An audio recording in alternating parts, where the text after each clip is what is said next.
Hello বন্ধুরা, এটা কি গাছ সবাই তো জানোই। এই দেখো, এগুলি হলো ভিঙ্গরাজ গাছ।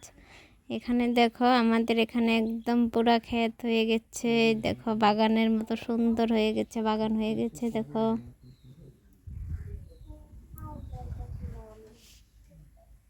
ভিডিওটা দেখতে থাকো, তাহলে বুঝতে পারবা কিরকম সুন্দর ভিঙ্গরাজের ছোট ছোটই। দেখো, বাগানের মতো কি সুন্দর। এই গাছটা তো কত উপকারী সবাই তো জানোই, চুলের জন্য তো অনেক ভালো।